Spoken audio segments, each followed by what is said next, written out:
Bonjour tout le monde et bienvenue pour le bulletin du ciel qui va parler aujourd'hui de la nouvelle lune en Poisson qui aura lieu le jeudi 19 mars à 2h24, heure de Paris, France. Donc dans la nuit de mercredi à jeudi et qui parlera également de l'équinoxe de printemps qui aura lieu quelques 37 heures après la nouvelle lune en Poisson. Équinoxe de printemps qui signifie à l'entrée, qui correspond à l'entrée du soleil dans le signe du Bélier. Alors, il y aurait et il y a énormément de choses à dire sur cette charte et ces mouvements planétaires, où on peut voir que tout le monde, toutes les planètes, la majorité en tout cas d'entre elles, est complètement agglutinée dans le signe du Poisson et du Bélier. Et ça va venir nous parler très clairement de la fin de quelque chose et du début d'une autre chose. Ça fait un moment que ce mouvement-là, il est présent de toute façon dans les énergies qui nous traversent, 2025 année numéro 9, 2026 année numéro 1, mais là, avec l'entrée dans la nouvelle année astrologique, parce que l'entrée du soleil en Bélier correspond à cette nouvelle année astrologique, on a vraiment les deux pieds dans 2026 et dans cette énergie d'accélération, de manifestation de notre nouvelle identité. Alors, pour parler d'abord de la nouvelle lune, on peut voir ici, donc la nouvelle lune, c'est une conjonction entre le soleil et la lune, qui sont alignés, la lune est cachée, et c'est un moment de repli à l'intérieur de soi, d'énergie puissante, mais pas forcément très forte dans le sens où on a peut-être moins d'énergie, un peu plus fatigué, où on n'a pas tellement envie d'être, on n'est pas très extérieur ou très extériorisé, mais ça n'en fait pas moins que l'énergie elle est très puissante parce que c'est une énergie de co-création. Et c'est un moment parfait pour co-créer, poser une nouvelle intention, planter une nouvelle graine. Alors, allez voir dans quelle maison, parce qu'ici, dans quelle maison se trouve le 28e degré du signe du Poisson et le 0 degré du signe du Bélier, parce qu'ici, la carte est faite pour la nouvelle lune, à l'endroit où je me trouve en France, et ce n'est absolument pas le cas pour les maisons de chacun et chacune qui regardent cette carte. Donc, c'est pas parce qu'ici, ça se passe en maison 3 que ça se passera en maison 3 chez vous. Donc, allez voir dans quelle maison, parce qu'encore une fois, c'est le domaine dans lequel qui va être mis en avant, le domaine de votre vie qui va être mis en avant dans ce thème de clôture et d'ouverture de quelque chose de nouveau, une nouvelle manifestation. Alors ce qui est très intéressant aussi, c'est d'observer que cette nouvelle lune en Poisson arrive au 28e degré et 27 minutes, le petit chiffre qui est à côté, ce sont des minutes. En astrologie, on arrondit au degré supérieur, donc on va dire que c'est au 29e degré, et ça fait 6 mois que nous avons des nouvelles lunes au 28e, 29e degré de leur signe, ce qui est très inhabituel et assez extraordinaire, comme les temps que nous vivons, bien sûr. Et donc, c'est là où, encore une fois, est mis en avant et mis en lumière complètement cette énergie de clôture et d'ouverture et de début et de commencement, parce que le dernier degré d'un signe, c'est ce qu'on appelle le degré anarétique, le degré anarchique, le degré du chaos, qui va aller rebattre toutes les cartes de ce qui s'est joué dans le signe précédemment, et qui va parler de fin pour naître dans le signe suivant. Mais là, on a une énergie de nouvelle lune, de début et de commencement et de nouvelle intention à cet endroit de fin. Et ça fait 6 mois que ça dure. Donc oui, c'est très bipolaire. On l'a peut-être senti à l'intérieur de nous, que ça tirait dans deux sens complètement opposés, mais tout à fait complémentaires, bien sûr. Donc voilà, alors cette nouvelle lune en Poisson, de quoi elle va venir nous parler ? L'énergie du Poisson, on en a beaucoup parlé ces derniers temps, car le nœud nord est en Poisson depuis le nœud nord qui se trouve ici, au 8e degré, 58 minutes. Ça fait plus d'1 an qu'il se trouve dans le signe du Poisson. Nous avons eu bien sûr Saturne qui a passé 2 années et demie et qui vient de sortir du signe du Poisson pour entrer dans le signe du Bélier, avec la conjonction apocalyptique et apothéotique avec Neptune au 0 degré, 1er degré du Bélier. Et donc, l'énergie du poisson, c'est, s'il fallait résumer, s'il fallait mettre quelque chose tout en haut de la pile, le poisson vient nous inviter à ouvrir notre cœur.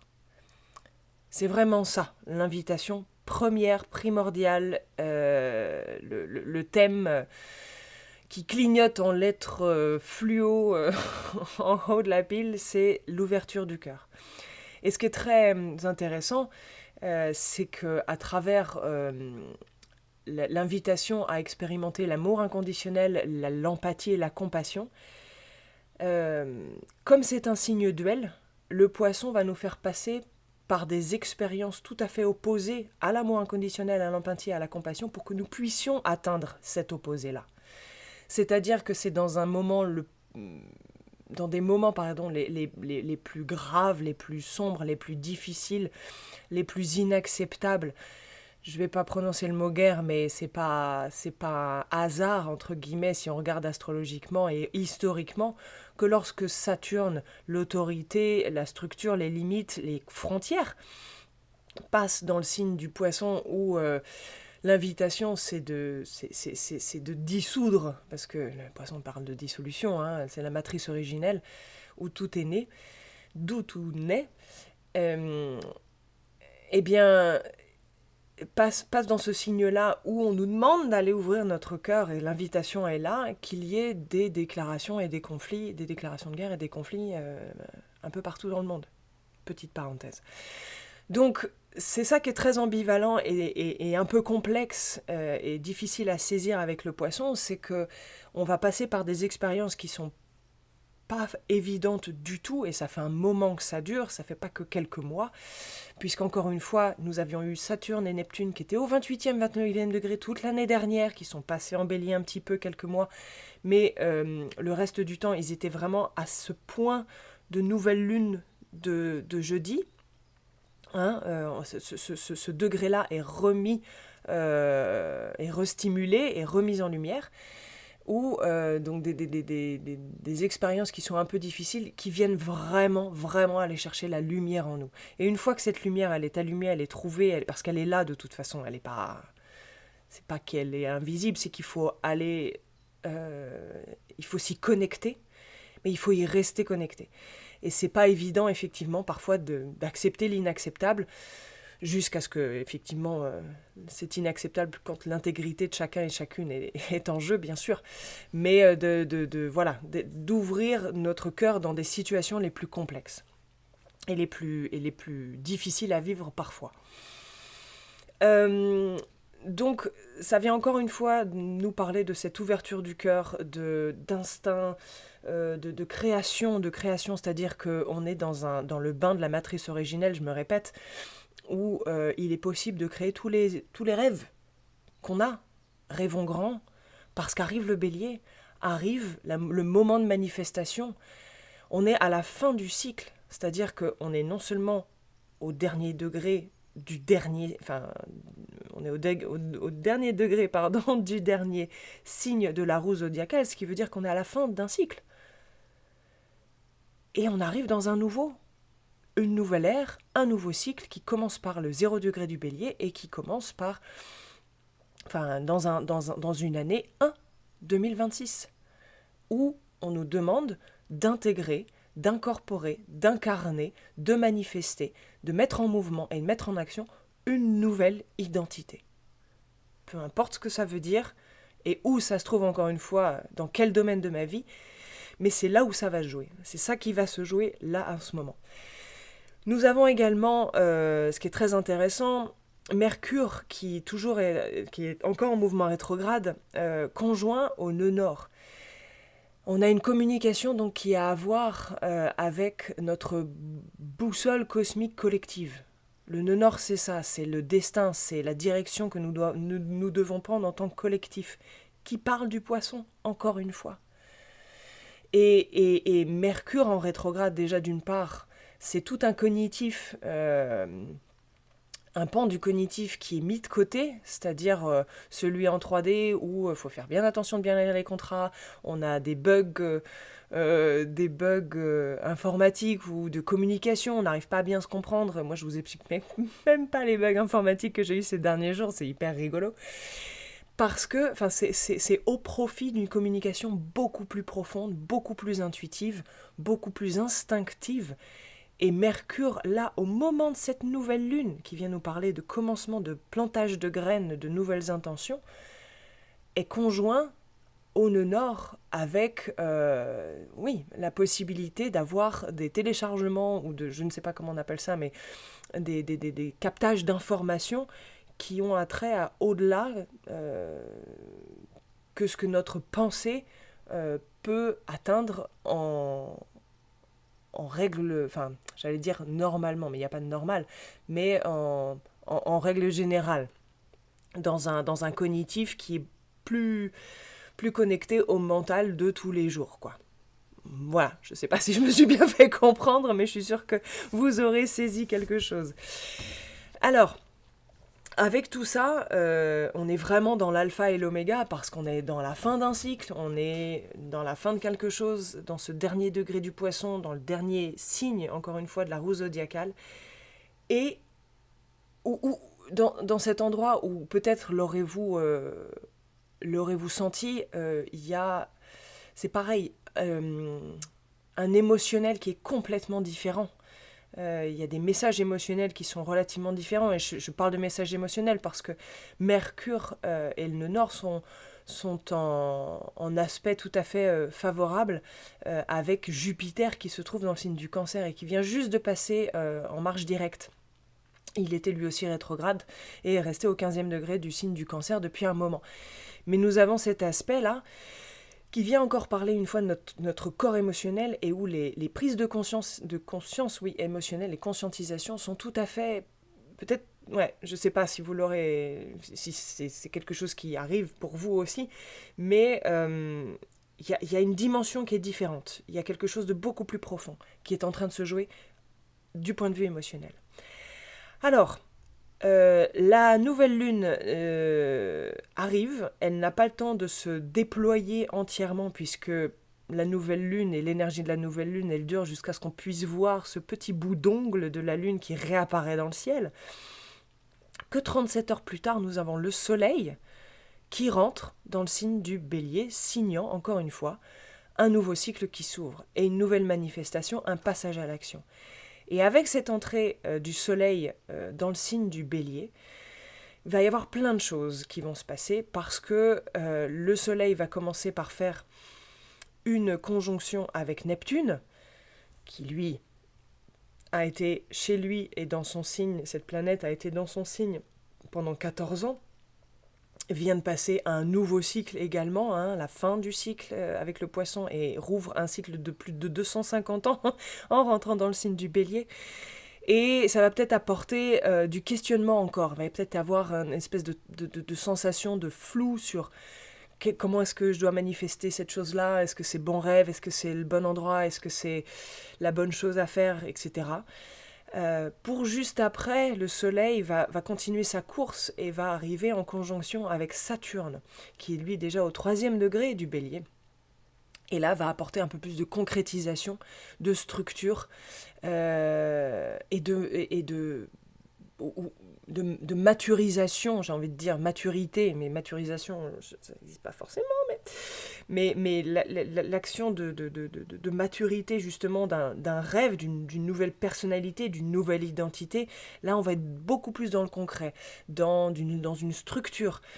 Et peut-être ça va amener aussi quelques challenges, de vraiment se reposer les bonnes questions, à quelle heure, à quel endroit, à quel moment, vraiment des choses beaucoup plus concrètes encore une fois, qui ont de la forme. Saturne c'est la forme, et qui vont amener une concrétisation d'un objectif, du rêve qui s'est formé et qui était en gestation dans le signe du Poisson. Très important d'aller voir ce que fait Mars aussi pendant tout ce temps-là, parce que Mars c'est donc le gouverneur, c'est la planète maîtresse du signe du Bélier, et donc il est toujours très intéressant de voir ce qui s'y passe et quel est le mouvement de Mars. Mars se trouve aujourd'hui dans le signe du Poisson, et se baigne donc dans cette matrice originelle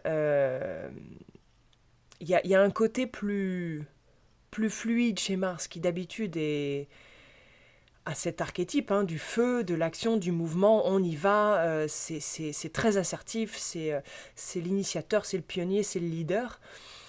Là, il y a comme... c'est effectivement, moi je le vois vraiment baigner dans un liquide amniotique et puis de repenser sa forme un petit peu, toujours en gardant son archétype de base. Il n'y a pas de problème avec ça, c'est pas ça qui va changer, mais c'est peut-être la manière dont ça va se manifester après. Et c'est là où je pense que nous avons un choix conscient que nous pouvons faire, c'est que Mars, qui va rentrer dans le signe du Bélier en avril, le 9, ne va pas être le dernier à rentrer dans le signe du Bélier, ce sera Mercure. Mais quand même, quand il rentrera dans le signe du Bélier, il y aura beaucoup de monde chez lui. Il y aura Chiron qui sera encore là, il y aura Vénus qui sera... Vénus, oui, sera encore là. Non, pardon, Vénus rentrera dans le signe du Taureau à la fin du mois de mars. Donc il y aura Chiron qui sera là, un astéroïde, il y aura Saturne qui sera là, il y aura Neptune qui sera là, il y aura le Soleil qui sera là. Il va y avoir beaucoup de monde chez lui, et il va rentrer chez lui, et c'est genre, tada, bienvenue chez toi, il y a plein de monde, c'est la fête qui commence. Mars, jusqu'à présent, et je pense que c'est encore une fois là où on peut redéfinir la chose, ça peut amener, avec autant d'activité dans le signe du Bélier, qui est un signe de feu, ça peut amener justement peut-être plus d'agressivité, plus de réactivité, plus de feu, quoi. Voire plus de violence. Alors, si on met le nez dehors, il y a déjà suffisamment un lot de violence important pour que justement, avec Mars qui vient de se baigner et qui a été conjoint au nœud nord, encore une fois, c'est cette boussole cosmique collective qui vient nous parler d'amour inconditionnel, qui vient nous parler d'empathie, de compassion, de dissolution, de quelque chose, d'une forme qui n'est plus valable, qui est désuète. Est-ce que là, on pourrait pas changer justement la manière de réagir? Il y a de la colère, il y a de la rage, très bien. Ça fait partie des émotions qu'on peut ressentir. Mais est-ce que je vais aller m'épancher et puis la déverser sur mon voisin qui me saoule avec sa tondeuse, à passer la tondeuse tous les 3 jours parce que ça fait un bruit fou, ou alors est-ce que je vais courir?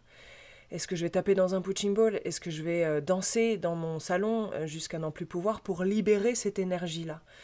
Mars demande du mouvement, donc mouvons-nous, mais dans un sens constructif. Mars va venir éminemment Mars en bélier, avec Saturne et Neptune en bélier, vont venir nous parler du guerrier spirituel. Tout ce passage en poisson vers le bélier viennent nous parler d'une identité, une nouvelle identité beaucoup plus spirituelle que précédemment expérimentée depuis des décennies, des siècles, voire des millénaires, car nous fermons des cycles aussi qui datent depuis des millénaires. Je rappelle que la dernière conjonction entre Saturne et Neptune au 0 degré du bélier s'est passée en moins 6400 quelque chose avant notre ère. Donc ce sont des cycles, on finit le Kali Yuga. Enfin voilà, il y a plein de cycles qui sont en train de se terminer. Allons mettre de la spiritualité, de l'amour inconditionnel, de l'empathie et de la compassion dans notre nouvelle individuation. Très importante au sein du collectif, d'être qui on est, d'être dans notre unicité, mais dans une unité. Assertif de qui je suis, souverain de qui je suis, de mes émotions, de mes actions. Je prends mes responsabilités, Saturne, pour exprimer qui je suis. Moi seul, mais en connexion et en contact avec le monde qui m'entoure. Voilà, pour résumer, je nous souhaite un magnifique passage entre l'alpha et l'oméga, entre la fin et le début. Osons rêver, le ciel est la limite, et Et puis on se voit de l'autre côté. On se retrouvera pour un prochain bulletin qui parlera de la pleine lune en Balance pour le début du mois d'avril. Et en attendant, je nous souhaite une belle entrée, une belle fin du cycle du Poisson et du dernier cycle qui vient de se terminer. Et une magnifique entrée dans le nouveau cycle qui s'annonce. À bientôt!